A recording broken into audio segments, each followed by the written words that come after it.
What up, everybody? Scuffy here, and we are getting ourselves into the next card-by-card reboot. We're going to be talking about the Adeptus Custodes.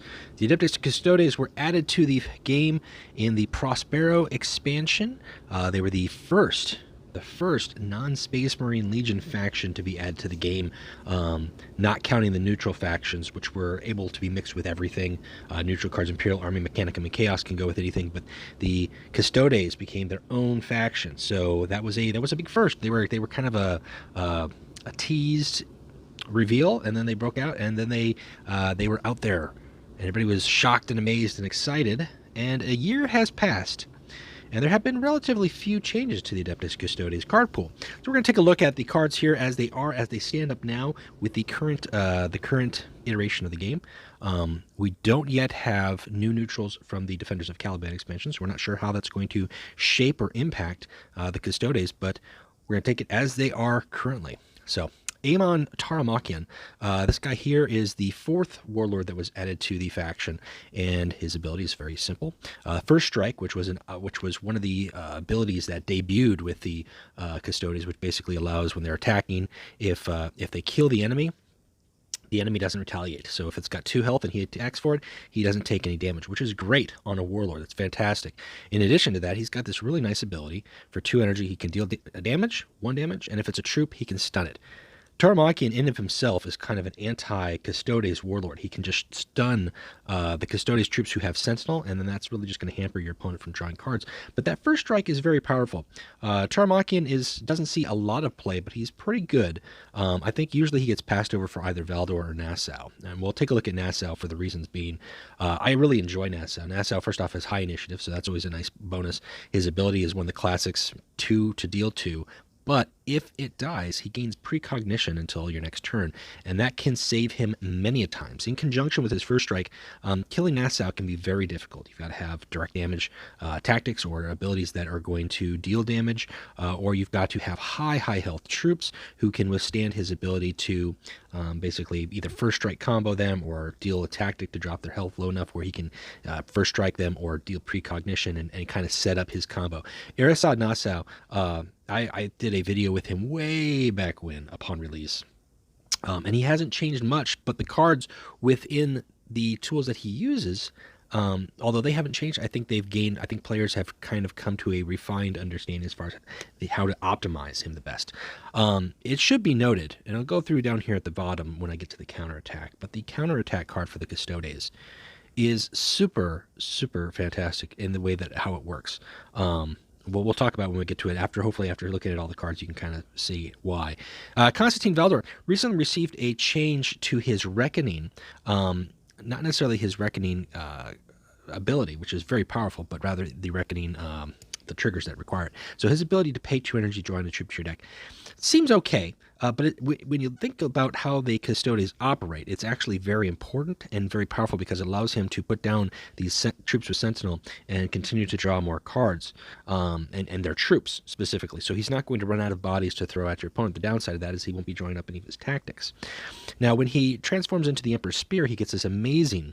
This is almost a game-winning power in of itself. For 1 energy, he can gain +1/+0, act again, and he's got First Strike. So if you're at 10 energy, theoretically, you can give him +10 attack, making him a 13 attack warlord with First Strike. That's not counting any of the other crazy little things that he can do. Now, he gains Reckoning by attacking and killing an enemy. So -2 starts out, so he only needs to kill 4 units, 4 enemy troops, basically, to be able to trigger his Reckoning at 10 energy. And this was changed. I think initially it was 16 cost, but it was -1, so he had to actually kill 6 troops. And for Valdor, without that First Strike, that means that he's taking a lot of damage to do that. And that was really seeing him not be as effective late game or being low health, and having that option really was more of a... it wouldn't help. It wouldn't help if he went into the Emperor's Spear, whereas now it gives him 2 less units that he has to attack, and he can still have that as a backup plan. So it's very good.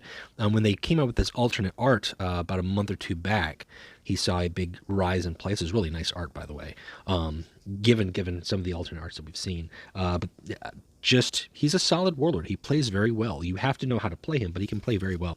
Vetranio Shapura, He saw a change, and it was only a slight change, and I've enjoyed playing him quite a bit. I put up a video for him not too long ago, and I'd recommend check it out. I think he was one of the first warlords to kick off my frontline warlord kick that I seem to have been on. I think I'm wrapping that one up. But for 1 energy, he gains frontline, he gains shield until your next turn. That's not a permanent, obviously. The shield isn't even permanent, which is unfortunate. But this used to cost 2.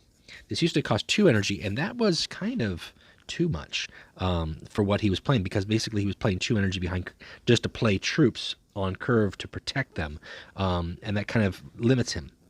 Now, the deck that I put up kind of goes with a certain concept as far as the types of troops that he's protecting and when he chooses to protect them. But you could build other cards, certainly cards like the Imperial Bureaucrat, which are within the faction, for basically at the start of the game. First turn, boom, Imperial Bureaucrat down, Shapiro shielded and frontlined, and then you're drawing an additional card. The downside is this guy doesn't do anything else for you. He doesn't reduce the cost of the cards at all. He's just giving you card draw, and he's got 2 health. You're much better off throwing down a Kaizalane or a Jubak, and obviously those are higher rarities, but you're going to get more for your money in that way. You're going to get what you want, or some options that you normally wouldn't see. But I really do enjoy Shapura. Overall, I think the Warlords, especially after they did the change to Shapura and the change to Valdor's Reckoning, they're very versatile. They're just solid. They're solid warlords. I don't think there's anything super weak about any of them. They all offer their own play style. Valdor is kind of straightforward. Tarmakian can be flexible. Shapura can be defensive turtle up until the end, and Nassau can weave and duck as you please. So depending on your play style, your preference, it's very easy to play a Custodes warlord. Now, playing the cards within the faction, that's what we'll get into. We already talked about the Imperial Bureaucrat. Honestly, especially with so many warlords that can deal 2 damage, he's not really something that you want to throw out there. I really often pass over him in lieu of other cards that have some form of protection or higher health. The Ares Guard, when these cards were previewed in terms of stats, this was just like wow, for 2 energy, first turn, you're getting a 3/4 with frontline. But this downside of Sentinel really is what holds the Custodes back, holds the troops back, and for good reason. That's the premise. That's the inherent balance mechanic that the game has built upon. You get better stats, but you're going to have the lack of drawing cards. So throwing down an Ares Guard on turn 1 is not a good idea. Throwing them down turn 2 or 3 might not be a good idea. Throwing them down late game, when a 3/4 doesn't mean anything, then you have to ask yourself, what's the point of having the Ares Guard? They're okay, but as your collection for Custodes cards grows, often you end up not including them in your deck. The same could be said about Blood Games. I've enjoyed it from time to time, including in my deck, especially if I have probably about 50% of my troops are Custodes troops, in which case I will use Blood Games. And when I say Custodes troops, it has to be a Legio Custodes. It can't be an Imperial Emissary, which is an infantry troop, or the Imperial Bureaucrat, which is an infantry, or any of the vehicles. It has to be Custodes. So if you're not playing heavy on Custodes, it's really kind of a gamble. Theoretically, it could cost you less energy than Manifest Destiny, and you could have 2 of these in your deck. So you could get Survivor 10, and if you had Manifest Destiny, you could get Survivor 15. That's not bad if you're building the deck around that way. It's kind of a catch-up, though. If you're not, then it's not worth including that card in there, because then you're just drawing a card. And if you're going to pay 2 energy to draw a card, you may want to pay like Abandoned Supplies when you're paying 2 energy and you're getting that card for reduced cost, or you're something like Electicia Divinalis where you're drawing 2 cards for 1 energy. So you really have to take a look at your deck construction when you're using this card. Herculanus Sodality. These guys, as a flanker, they're not bad. 3/3 for 2. That's very easy. Mid-game, early game, they help get rid of Jubak. They help get rid of any sort of frontline that might be an issue. Toads, Plague Toads, Rot Swarm, whatever the case may be. These guys can really help throw out some heat there. And then because they're Custodes troops, they've got Sentinel, and that's kind of the downside. So you don't want them to stick around. You really don't. You don't want to throw these guys out early on and then be stuck with a 3/2 body that you're going to lose a turn on drawing a card. So you've got to be careful how you use them to flank, but they can be useful. I think Valdor and Tarmakian make the best use of them, quite frankly. Nassau has got a lot more tactics up his sleeve to use versus relying on troops. And then we've got the Imperial Emissary. Now, I want to like this card. And with the reduction of Goldstone Hunters in play because of their recent nerf, I say recent, I think it was about a month ago, these guys have a better potential of staying on the board, especially with like a Shapura Warlord, where he can throw these down at 3 energy, protect them, and then every turn pay 2 energy to draw a card, reduce its cost by 2. But you're not really getting much. out of that. And their stats, they're really either A, an early target, or B, they do nothing else for you offensively. There's not even a rally effect with them. So while they look good, in practice, they just don't ever stack up. I would like to see them changed a little bit. I like to see a few of these cards in this faction changed a little bit. But I think you're better off playing either the troop or just a tactic on its own that you're going to get more reliable use out of. Imperial Emissary has to survive a turn to be able to even use its ability, and it still is hard to do that. Even with the reduction of Goldstone Hunters, it's still not a given. So I would pass on including them in the deck. I also pass on that. Shadow of the Throne seems so cool, but it doesn't do anything. It just creates a copy of an enemy troop in your deck, and then you draw a card. It doesn't do anything to that enemy troop. That troop is still there. You have to then still find a way to deal with getting rid of that troop. You have to find a way to either damage it, kill it, and then you're just drawing a card. So you might get that card if you wanted that. If not, it just feels like a good idea gone bad. And I've seen it in event games, and it makes sense in event games because it's more of a sealed format, but it's not one worth playing in the deck, especially how the faction as a whole, the Custodes, is a very combo-oriented faction. We talked about combo-oriented factions with regards to Thousand Sons, Raven Guard. You could argue to some extent the Space Wolves to some extent as a combo. They're more mid-range, but definitely Custodes. They hinge on several key cards to combo with, and this card doesn't do anything for any of their combo strategies. Now, Diocletian, if you bring him out on 3 energy, he becomes a 4/5, which is very strong, and it really only works if you're playing Valdor. And if you've played for your first turn, you've drawn a troop, and you're relying on his ability to draw more troops. That's not a bad advantage. Early on, that's a beef. That's a beefy body that could still be a Ambassador Melgator target, but if they're wasting their Melgator on this guy, then you're ahead of the game. But it's tricky. You have to know in certain matchups when to play that and when that's not really the smart play. And obviously, again, late game, you could throw him down there and he could become a 4/5, but maybe a 4/5 late game is not what you need.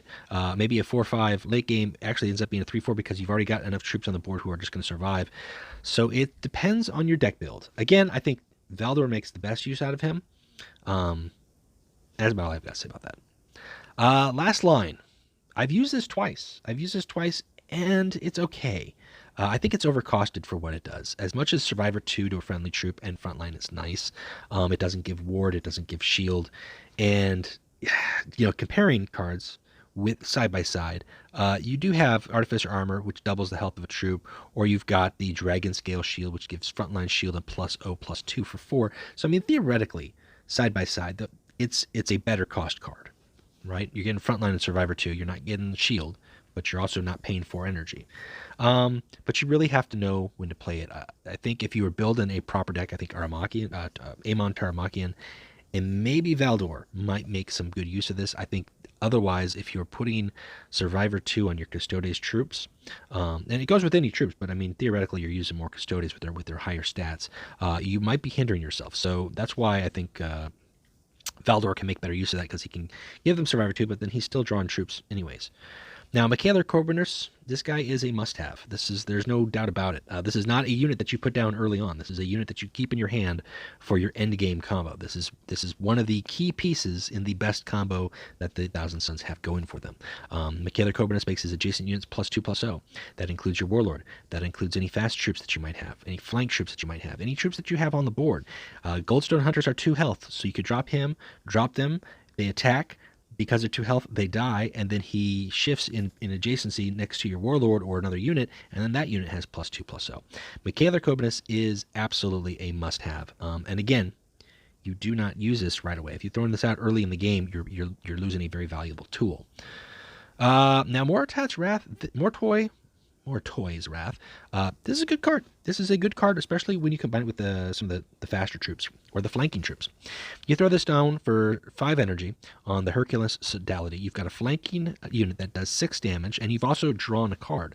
You could throw this down on a unit that's going into face against your Warlord. You could throw this down on Trajaner jet bikes, on a stealth unit. It's not a bad card. Do I put 2 of in a deck? No.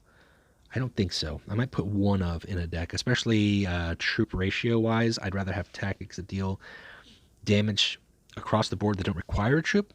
But it's not a bad comment. If you're looking to thinking about it, waxing on, waxing off, I'd say go ahead and throw one in the deck. No, I've never been impressed by Neuron Squad, even in event games. He seems like an underperformer. That having first strike with 4 attack is very nice, but 3 health, Sentinel, no survivor, no shield, anything like that. I just feel like this is a common for the means of filling a place within the faction. Doesn't have a rally effect, doesn't have anything else. So, nah, I'll pass on that card. Preternatural skill is... There's no reason not to have 2 of these. As a common, this is amazing. There are few cards heal for more than 3 without some sort of contingency. Most recently, we've got a common card in the Dark Angels that heals for 2, and then +1 for every Astartes you could control, which could theoretically be, another 6. Maybe for 2, but that's all conditional. Whereas the Custodes card there, you're just paying 3 energy. You're healing for 4, but the extra juice that you're getting is you're getting precognition until your next turn, and that is most often all it takes is 1 turn to win you the game. You've got 4 health, you can't be attacked, you draw 1 more card, you put your pieces together at a higher energy level, and you unleash your combo. As a common, this is a great card to have. You should have 2 of these in your deck, or you should look to pick up a second one if you don't have one already. You will never regret saving this and using it when you need to. Now, don't blow this early on in the game. Don't play this card at turn 3 or turn 4 because you're down some health and you want to go up. Save it when you need to, when it looks like, okay, there's overwhelming odds, maybe no front line, but something that you can't quite deal with, or you want to stave off the turn, and you'll find a better uses of it at higher energy levels versus lower energy levels. So just a little word of advice there. Now, the Ephoroi, I like this card. I used to run 2 of them. I now run 1 in a couple decks. I like the fact that it jams an enemy troop before you deal damage to it, and often that's a big difference, especially with troops that have received multiple stat buffs. We may see more use of this card with the Dark Angels and how they are working in terms of buffing their troops, and throwing it out in Ephoroi for 3 energy and jamming their massive 5/5, reducing it to a 1/1, and then dealing 2 damage to it is really nice, versus dealing 2 damage and then jamming it, which takes 2 damage and then it just becomes a 1/1 again. So this is a really good card, but if you're not seeing troops without high health or buffed health or other stats, survivor, frontline, whatever the case may be, it's not so good. And with Ward being more present in some troops, you lose the ability to actually target those troops. So that's why it's kind of seen less play. Still not a bad card though. Velt Squad, no. These guys are just a no. Here by token, and even though this is increased rarity, for 3 energy, we're getting a 3/4 without frontline. We've gotten 1 troop here for 1 energy less who comes with frontline, and while these guys have the ability to gain frontline and +02 for 2 energy if they survive on your turn, they gain no more attack, and all you're doing is increasing their frontline stat. I feel like this is a card that is definitely something that should be looked at. See if it's improved. It is not worth including in your decks. You're better off, honestly, using that card. You're better off using the Mechanicum card here. If you want the same kind of results without the drawback of Sentinel, you might as well use Alpha Zeta 54 Protectors, who also have to pay less to use that ability. It doesn't quite make sense, and I think we could see that card change at some point in the future. Now, the Ephoroi Squad themselves aren't bad as a threat, especially if you're playing against a certain faction that has got 5 health troops, a Doombringer, 6 health troops, and you've got a Warlord like Amon who can deal damage. Throw these guys down there, and then you've got the ability to just take out whatever your opponent has. The downside with that is, first off, they've got stealth, and they've got 3 health, and that makes them very vulnerable to Joker Company or a lot of other cards that deal damage to stealth units. Second off, they have Sentinel. So if you guys are putting down the Ephoroi Squad on the turn that you can play them at 4 energy, you're handicapping yourself. You're not gaining the advantage that you think you're going to gain just to deal 5 damage or just to take out 1 troop. I think at later turns, at 6 energy, maybe even 7 energy, depending on the matchup, these guys actually come in handy a lot more versus playing them at 4 energy. 5 attack with first strike is nothing to scoff at, but they're not a card to play on curve. The Sentinel drawback of not drawing cards, especially in a faction that is combo oriented, goes for I can't say enough how that can be detrimental. Drawing the one card or two cards throughout the course of a game could be the pieces that you needed to execute your game-winning combo. And the more turns that you deny yourself that ability to draw those cards, then you're hurting yourself. It's a good card, but you have to know when to play it, and don't just throw that out there. The same goes for Irritant Squad. Now, these guys aren't bad. I tried a Shapura deck where I used them, and they're okay. They're okay. For their cost, they actually do something a lot better than the Velt Squad. Their stats are a little bit beefier, but they're bounceable by Ambassador Melgator. Then they can't attack themselves. They don't have any rally effect. So I've passed on them in lieu of the higher rarity version. We'll see them in a little bit. Otherwise, I think if you're beginning a Custodes faction card pool and you want to play a Warlord, these aren't bad to start with. But eventually, at some point, you're going to find a way or a reason to replace them. So keep that in mind. Now, Halls of Terra. This is one of those cards. It's an optional card, but it is a good card. I wouldn't recommend having two of in a deck. I think if you've got one, you have enough. Refilling your energy at 10 energy. When you're at 10 energy and you play 6 energies worth of cards, then you play Halls of Terra and you play another 10 energy worth of cards, and that 10 energy is like all your combo pieces or a front line. That goes a long ways. And Halls of Terra late game is just as good as the Emperor's Children hold the line at late game. Refilling your energy basically is almost like taking a second turn. It's taking a second turn worth of deploys at the very least. Having more than one in your deck, though, again, I think that dilutes it, and you're only going to use it once. You should only have to use that ability one time to make the most of it. So that's why I say, from experience, I think 2 Halls of Terra is too many. Although, having a turn where you play Halls of Terra twice in the same turn, that's pretty fun. That's a once time thing. You do it and you're good. Lentum Knights, these guys are great. These guys are actually, this is a common. These are a great common. This is 4 stats, Sentinel 4/6.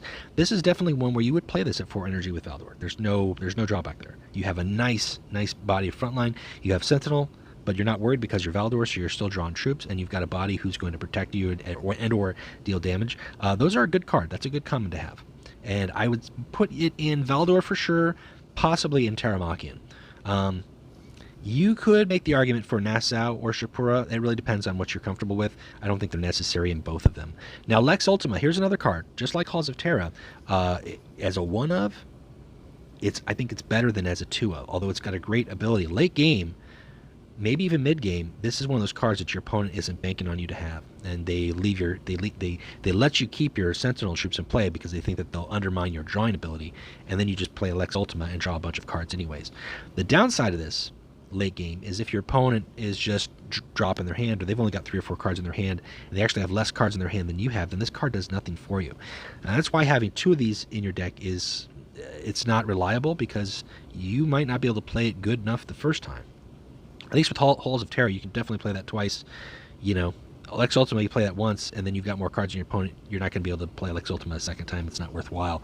But this can help you get all the pieces you need to get, especially if you've thrown down like Telemon Dreadnought for a front line to buy yourself a turn or two. Your hand goes down to 3 or 4 cards, and at 10 energy, you play Lex Ultima, you fill your hand back up, you play a 2 energy ability, then you play Halls of Terra, you've got a 10 energy, you play another card. This is a piece in a combo.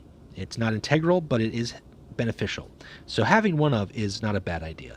Having one of these is also not a bad idea. Only in Death is kind of an expensive hard removal card. It requires 2 things. Number 1, it requires you to have a troop in play to use it. And number 2, it's going to be random. So you may or may not get the target that you want to get with it. On the plus side, if you got rid of one of your own Custodes, then you get a Telemon Dreadnought in your deck. And Telemon Dreadnoughts are nice. That's probably just... Oof, I would probably say in terms of epics, it's probably the best epic, arguably the best epic that the Custodes have for them. Now, without a doubt, the best legendary that the Custodes have is the Paragon Spear.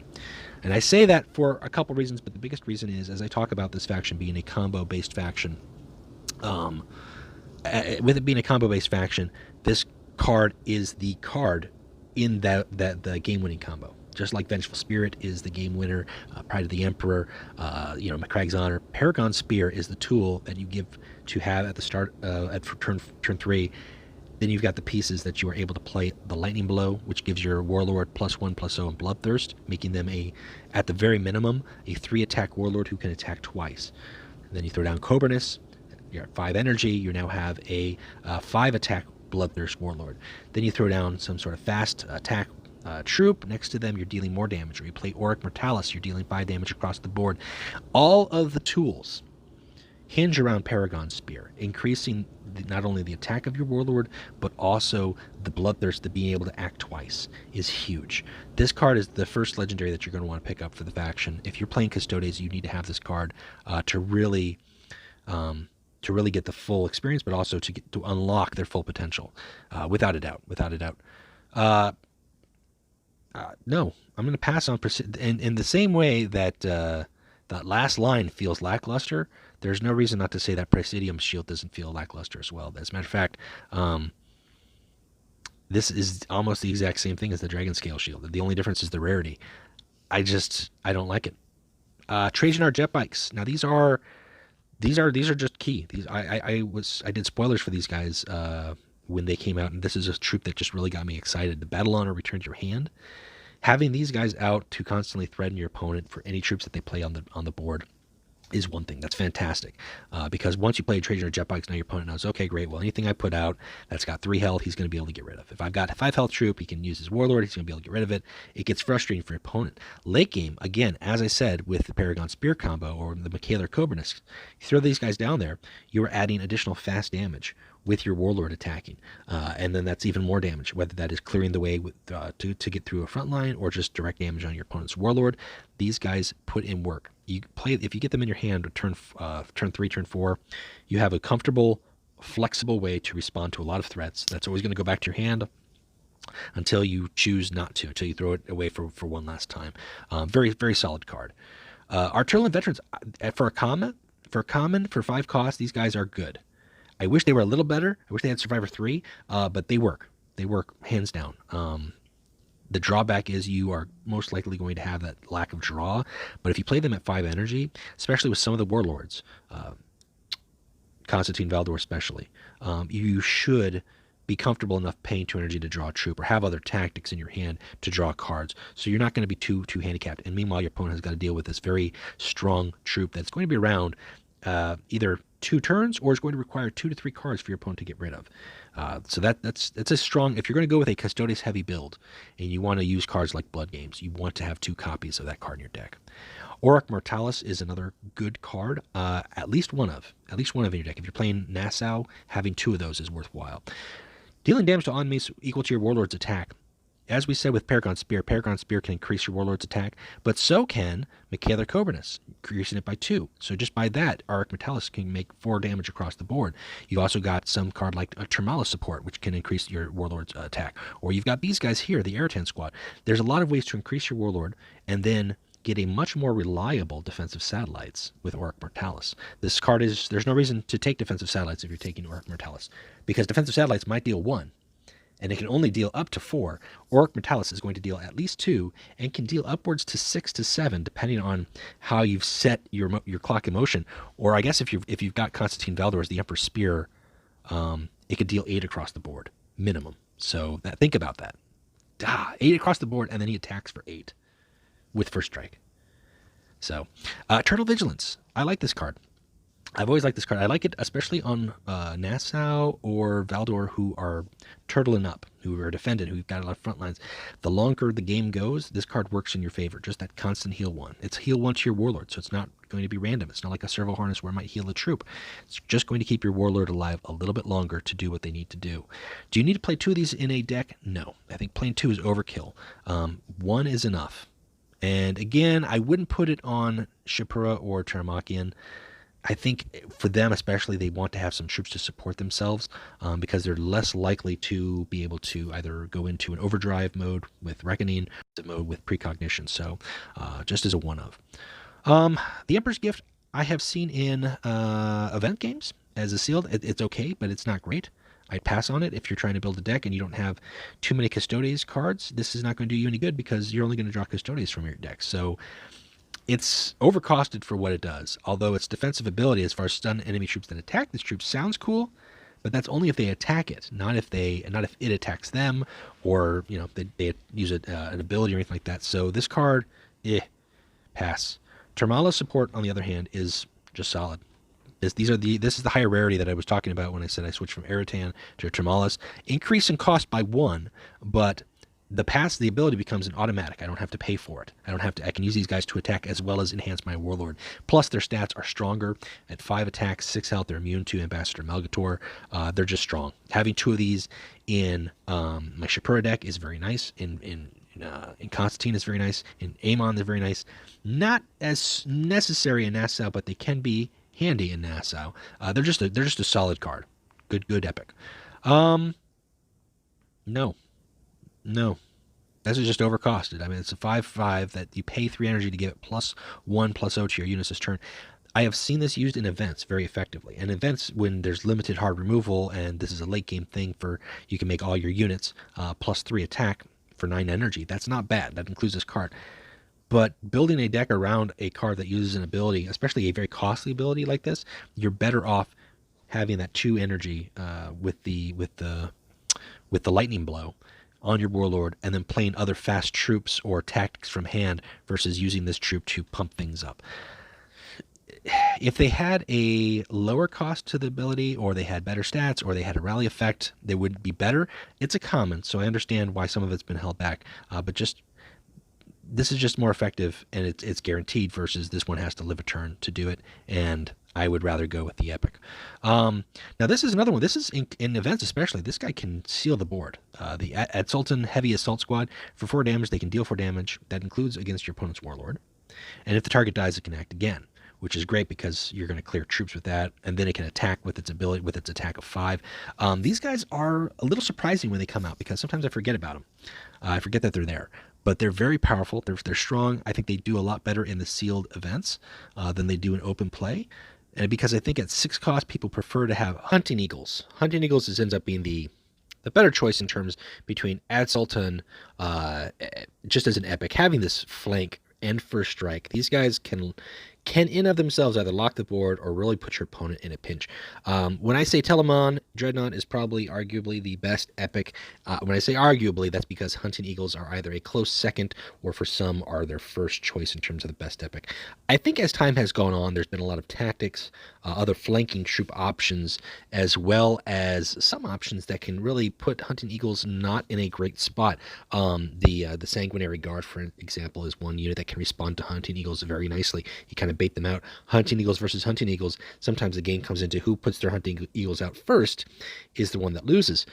So it's kind of a fine balancing act. But as a whole, they're a strong unit. With 5 health, typically they might survive the next turn, that you can then combo with the Michaela Coburnus, throwing them between them and your Warlord, plus a Lightning Blow, dealing massive amounts of damage.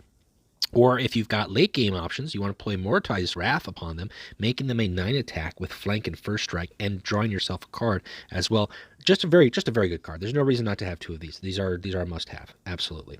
Now Tribune, you would think in terms of by comparison, he's a legendary. He's got 1 extra health. He's got first strike. He's got battle honor, can act again, so we could clear an entire board. But he doesn't have flank. He doesn't have any sort of impact when he hits the board whatsoever. He doesn't have ward. He doesn't have survivor. And as a result, Tribune doesn't see a whole lot of play. You might see him pop up every now and then. In events, he's much more dominant, where hard removal is less of a consistency. But typically, you're going to have Hunting Eagles over Tribune, and Tribune just doesn't end up making the cut. As far as legendaries go, he's optional. He's not a requirement whatsoever. It's unfortunate. I'd like to see him get changed at some point. Now, by comparison, you've got a 1 cost higher, you're getting a 7/9 frontline. The Acetum Terminators do really, really good, especially with Valdor, popping these guys down at 7 energy, and then the next turn using his ability to draw more troops. Meanwhile, you have just a massive unit, right? There's nothing else to it, just frontline. 7/9 frontline, but it's not a vehicle, so it's not susceptible to Melta Bomb. The biggest thing that it might be susceptible to is Breach, as far as tactics go, so dealing 5 damage to a frontline unit. But otherwise, these guys are going to dish out some damage, or they're going to require a lot of resources from your opponent to get rid of them. As far as a common goes, the commons with frontline, both the Terminators and the Lentum Knights they're just solid. They're very good performing troops. Unfortunately, Sagittarius Dreadnought, despite Sagittarius being a awesome character, is okay. He doesn't have frontline. He's got a very expensive ability, but the ability is good. Destroy an enemy infantry or Astartes. Like, that's just it. It's not random, unfortunately, so Ward will protect them. And when you're looking at the two, you could go back and forth. You could choose Sagittarius Dreadnought. You could choose the Sedum Terminators. I think most people choose the Terminators for that frontline protection versus having no frontline whatsoever. But having that hard removal option, especially as we're seeing more and more desperate defense decks, this is not a bad option to have on the board. Your opponent pays 10 energy. They bring out this nice, fat infantry frontline, Admiral, what is it, the Shipmaster Cairo, for example, or one of the Salamander's troops with Survivor, Forge Master Tekel, and you just pay 3 energy and get rid of it.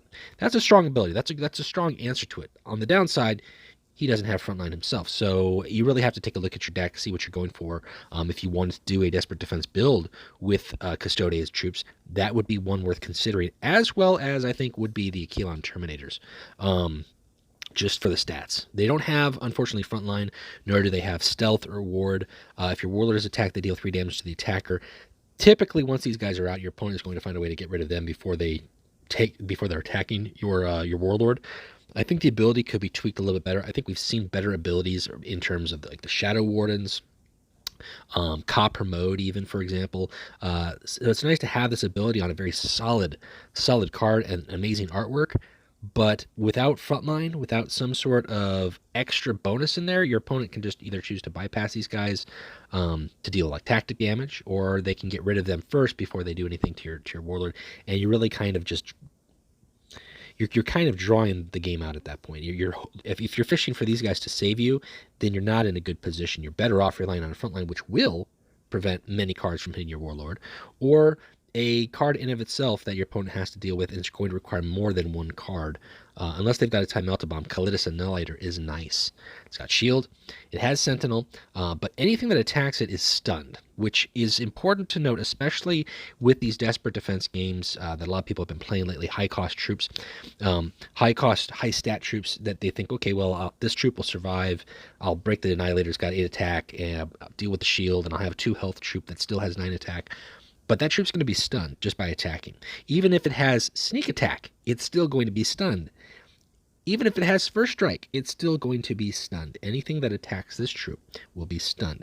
That's nice. That's a very defensive ability and a very powerful card. And then in addition to that, if they don't get rid of it, if you still have some energy on your next turn to spend, or you just want to use it to face bash, it's either going to do 8 by attacking directly, or it has the ability to do 4 and then 4, which is 8 damage. But because it's doing it twice, it actually can bypass Survivor, and that's why it's set up that way. Very nice against Warlords who've got a Manifest Destiny placed upon them. It helps break through their low health, gets into that into their 5 Survivor. So now they go from having 3 health and 5 Manifest Destiny to having 1 health, and their Survivor's already been triggered. And then hopefully you've got enough to deal that last bit of damage and wrap up the game. Kalitas Grav Tank is a better choice than having Tribune, quite frankly. I would take Kalitas Annihilator over Tribune. It's a very good card. Not the best legendary. It's not crucial for the Adeptus Custodes combos. It's simply a card that is it's a good performer. It's a solid performer, but it's not crucial. Neither is Benediction. And Benediction, I'm on the fence about.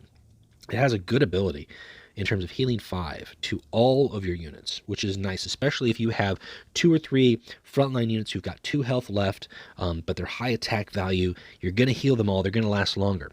The downside of that is then you're healing troops who have Sentinel, so you're not going to lose them, so you're going to be low on drawing cards. The upside is your next trooper tactic costs 0, so you're playing this plus anything else. That's great. But if what you're playing is not a 8 or 9 cost card, even a 7 cost card, then you might be underperforming, and you might be better off playing several low cost cards. Because this card takes 9 energy, even though it reduces the cost of your next tactic to 0, it really limits your combo options in a combo based faction. The exception to that is if you were to play Benediction and then you were to play Halls of Terra for 0, and then get 10 more energy and then unload your hand or do whatever it is that you want to do. That's really the only exception to get around that. And I've seen that done a couple times, and it's not bad. But it's not something that you need to have. You don't have to have Benediction. You're not missing out if you don't have it. It's something that helps. Healing 5 is nice. But on the other hand, healing 4 with precognition for 3 energy on your Warlord is more effective, and really allows you to play with more pieces in your deck, in my opinion. I mean, you could easily have both of those in your deck. But if you're not sure, if you're on the fence, you've got 1,600 gems, and you're like, do I get Benediction or not? And you don't have the other legendaries for this faction, I would save that for Paragon Spear especially. And then Censure. Censure's not bad in terms of it deals 3 damage, and it costs 1 less when your opponent plays a tactic, which if you have this in your starting hand or your first couple turns, this is going to lower. I've had games where I've had this cost 1 or 2 for dealing 3 across the board. The 9 cost, don't let that hold you up. Now, on the other side, Aurora Mortalis, comparably, is better because it could deal more than 3 damage very easily for comboing with cards that you've already got in your deck, whereas this one here is kind of contingent on your opponent playing tactics. Quite frankly, lots of people play tactics, so that's a real thing that's going to happen. You're going to be able to deal 3 damage for less than 9 energy. That's just a likelihood. If your opponent plays their counterattack, then you're going to have an 8 cost card at the very least. So it's not bad. I've had some tournament games with special rules where my options to include my cards have been limited, and I've had a couple censures, and I've not regretted it.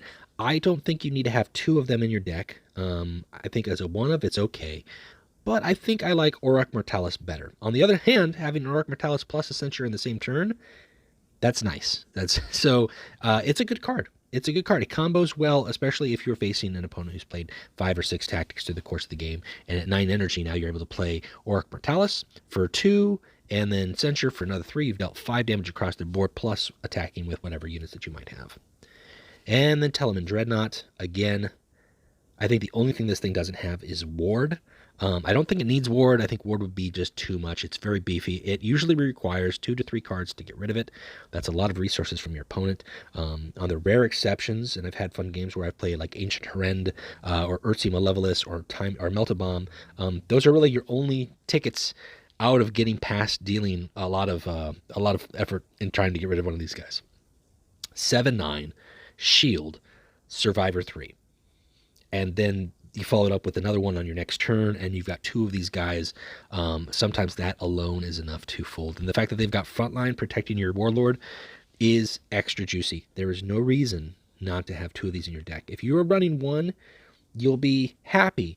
You'll feel much happier when you have 2, because you'll be able to play that one much more consistently. And when it gets removed, because it'll drain some resources from your opponent's resources will be exhausted, and you'll play that second one, and then they will have no answer to it. That's a very nice feeling when you can see, after you play a card, you can kind of almost visualize the pause on your opponent's end as they sigh before they start their turn. So very good card. Again, I think this is probably the best epic for the faction, but some may consider Hunting Eagles, and there's no reason why you can't have 2 in your decks. Now, Shield of the Imperium, this falls into that camp. There's a growing camp of 10 energy vehicles, often land raiders, that do very little. Now, the plus side, this actually has a relentless ability. So if it survives, it's going to draw you Custodes for your from your deck. So that's great. It's got great stats. Doesn't have Sentinel, which is nice. That's actually worth noting. It does not have Sentinel. If you were to play Desperate Defense decks and pull out 2 of those, you've got an 8-12 front line. Both of them at the start of the turn are drawing you Custodes troops. That's actually really good play. That's not bad at all. If you play these at 8 energy with the supply lines, that's not bad either. On the other hand, that's it. That's all you're doing. So if you don't have a whole lot of Custodes troops in your deck, they won't do anything for you. And that means that you really are going to have to play with, the Hunting Eagles, Artolan Veterans, probably the Lentum Knights. Maybe that at that point you're higher end here, if you're drawing Acetum Terminators or the Tremolo support. There's an argument to be had for a Desperate Defense Custodes deck. It's not a bad vehicle to have compared to a lot of the 10-cost land raiders out there, but it is not fantastic by any means. I think most decks, especially as a combo-oriented faction, again, I've said 10 energy, that's 1 card. You played 1 card, that's it. 10 energy with 3 or 4 cards as a combo, you have done a lot more to the board state than just putting 1 card down. You've killed a unit, put a unit back in the hand, dealt X amount of damage to your opponent's Warlord, whatever it is, however you've done it. That's how combo decks operate more efficiently. Playing 1 card down and hoping that it sticks around for your next turn is not the strategy that you really want to utilize for the Custodes. And then last but not least, we're going to talk about the counterattack. And I've mentioned this before at the start of the video. I know I talked about it with the Shapura video that I did. This counterattack is really solid. as it ties in to the Paragon Spear combo.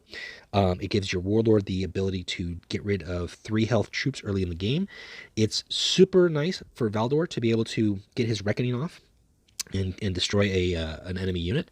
It's very handy if you want to throw it down with Nassau and use his first strike, or Amon Tarmakian and use his first strike. Late game, if you play the Spear and then you throw down the counterattack on your Warlord, you now have a 4-attack Warlord with Bloodthirst, who then you can play Auric Mortalis, deal 4 damage across the board, and then attack for 8 total. That's 12 damage for 7 energy. It is a strong, solid counterattack. And that is one reason why I enjoy playing Shapura more so than I used to, his change to ability plus that counterattack. But because all these Warlords here, aside from Nassau, have medium initiative, you're not guaranteed to get it. So it's nice to have, and if you have it, you really want to save it for that late game when you've got some more pieces on the board. Just imagine 10 energy, as I said, with the Paragon Spear, or the first Lightning Blow, and the Auric Mortalis, and then you throw down Michaela Coburnus next to them. That's just it's high damage output. It's high damage output, and it's very very possible to do. As a faction as a whole, the Custodes are a very solid combo-based faction. I think over the year that they've been out, it's gotten much more refined in terms of how people understand how these cards can work together and how to maximize the value from that combo. When I say that combo, specifically, I'm talking about the Paragon Spear, how to maximize Paragon Spear and Michaela Coburnus. Those 2 pieces are integral to the end game of the Custodes. The problem being is then that becomes the entire focus of every Custodes deck, and I don't think that needs to be the case. I think I've shown that with Shapura. I think Amon Tarmaki makes another case for it. I think Desperate Defense builds make a case for it. There's ways to play the Custodes without focusing on that combo. But given how some of their cards are relatively, whether it be lackluster or feeling as if they're just not operating on the same level that they should be, there's no rally effects here. There's no instant effects other than the Trajan jet bikes and Michaela Coburnus, who's got that passive. You're not, or even I guess Termalis has got a passive too. But I mean, you're not getting any sort of board swing damage dealing. You have no ward. You have very few troops with Survivor. Actually, you've got 2. You've got the Artellan veterans, and you've got the Telemon Dreadnought. Hunting Eagles are great. But with the rise or the appearance of Prisoner Custody, I can tell you several games I've played where I've thrown Prisoner Custody on a Swooping Eagle after I baited it out, and the Custodes player then had nothing. They had nothing. That was it. They couldn't attack with a troop. They drew no more cards. It was kind of a good game from there. So the mind state of the Custodes, I think it has to change, or the card pool itself, there has to be some changes made to several cards to update them or bring them in line with the current trend. I don't think it's necessary for all the cards. I think there are some great cards here, but there are some cards that feel as if they either aged poorly or they just don't fit with how the game has forced the faction to play. Now, as a faction goes, I would say that the Custodes are relatively rare intensive. You need to have, to get the most out of it, you need to have Paragon Spear, you need to have Michaela Coburnus. You need at least those 2 legendaries. Then you need to have 2 Swooping Eagles, which are epics, and 2 Telemon Dreadnoughts, I would really recommend, which are also epics. And then within the neutrals, you can fill in whatever you want. The rest of the stuff can be commons and rares. But having the requirement for 2 legendaries plus 2, which would actually be 4 plus epics, not counting Goldstone Hunters or Jubok Starsight or Kai's Lane or Manifest Destiny. It's a very rare intensive faction to build, so it's not one to just dive into, especially if you like drawing cards, because once you play some of these Sentinel troops, you're not going to be able to draw cards, and that's going to stymie you. You really have to know what you're going into, and you have to have specific cards to maximize the combo. As a combo-based faction, they really have 2 combos that they're going after: Paragon Spear with the Warlord, or Michaela Coburnus with several troops. That's it. And if you don't have the pieces for those particular combos, they're not going to perform well to you. And most of those pieces are specific, either card drawing cards, Halls of Terra, Lex Ultima, Lectitio Divinatus, or they're fast troops, Goldstone Hunters, Trajan Jetbacks, even Vorax to some degree for flanking purposes. So they're not a easy faction for a new player to just pick up and buy a bunch of crates for and get into. So if you are going to get into the faction, I really recommend you look for those specific cards before you before you play them out all the way, or just pick up what you need in the shop, those key integral pieces. They're worth it. Having 2 Hunting Eagles, having 2 Telemon Dreadnoughts, getting the Paragon Spear in of itself will change your experience playing the faction, absolutely. But without it, you won't be able to utilize the full potential that the faction offers. So that is it. That is the card-by-card reboot analysis for the Adeptus Custodes.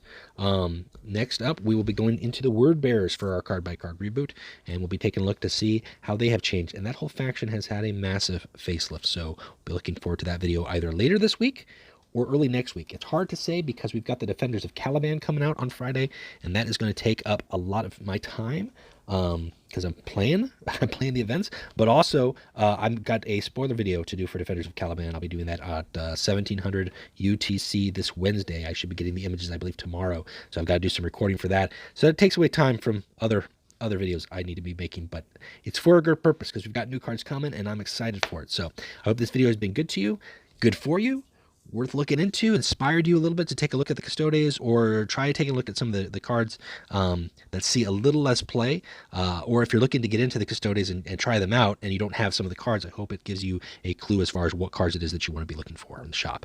So that's it for me, guys. Thank you for watching. Keep playing Legions, and we'll talk to you next time. All right, bye.